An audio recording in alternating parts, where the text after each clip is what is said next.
साहरा एक बहुत ही सलीकामंद, रहमदिल और खूबसूरत लड़की थी। वो अपनी प्यारी दादी के साथ रहती थी, जो हमेशा उसको प्यार और सीख देती थी। साहरा का घर इंचेंटेड जंगल के करीब था, जहाँ रंग बिरंगे फूल, चमकते हुए पत्थर और जादुई पेड़ थे। हर सुबह साहरा अपने प्यारे घोड़े शहजादा पर सवार होती और जंगल जाकर फल इकट्ठा करती, ताकि वो और उसकी दादी जैम बना सकें। एक दिन साहरा घर में दादी के साथ जैम बना रही थी। उसने प्यार से स्ट्रॉबेरीज मैश किए और गरमाई में जैम को परफेक्ट बनाया। लेकिन जब उसने आखिरी जार देखा तो स्ट्रॉबेरीज खत्म हो चुकी थीं। साहरा ने सोचा, अब मुझे और ताज़ा स्ट्रॉबेरीज लानी होंगी। साहरा ने अपनी बास्केट उठाई, शहजादा पर सवार हुई और इंचेंटेड जंगल की तरफ निकल गई। दादी ने उसको मुस्कुराते हुए अलविदा कहा, अपना ख्याल रखना और फल ध्यान से इकट्ठा करना। जंगल में रंग बिरंगे जादुई पेड़, चमकते हुए फूल और स्पार्कलिंग वाटरफॉल्स थे। साहरा हर फल को प्यार से इकट्ठा करती, ताकि घर जाके वो और जैम बना सके। जंगल में जाते हुए साहरा ने देखा कि एक छोटा सा चिड़िया का बच्चा पेड़ से गिर गया है।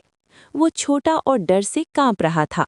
साहरा का दिल भर आया और उसने सोचा, मुझे इसकी मदद करनी होगी। साहरा ने शहजादा को धीरे से आगे चलाया और फिर बच्चे को अपनी उंगलियों से उठाया।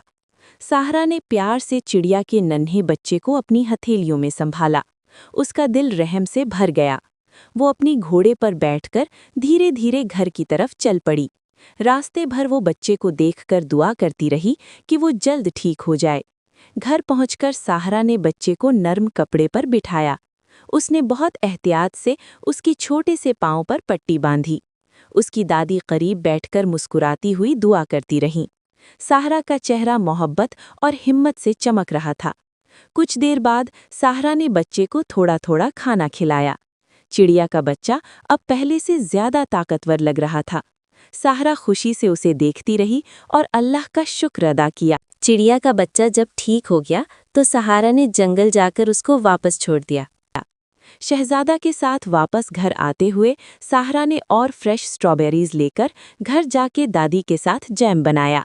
चिड़िया का बच्चा सुरक्षित था और साहरा की मेहनत और प्यार से घर में खुशी और प्यार बना रहा।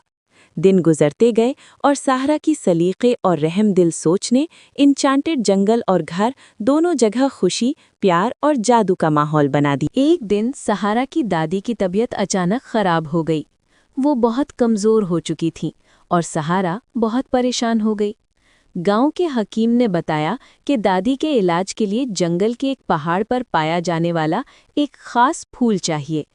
सहारा ने जब ये सुना तो उसका दिल घबरा गया, क्योंकि उसे उस पहाड़ का रास्ता बिल्कुल भी मालूम नहीं था। लेकिन अपनी दादी से मोहब्बत की वजह से उसने हिम्मत की और जंगल की तरफ चल पड़ी।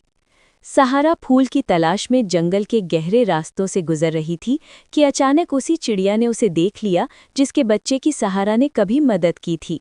चिड़िया ने सहारा के चेहरे पर परेशानी देखी और प्यार से पूछा कि तुम इतनी उदास क्यों हो।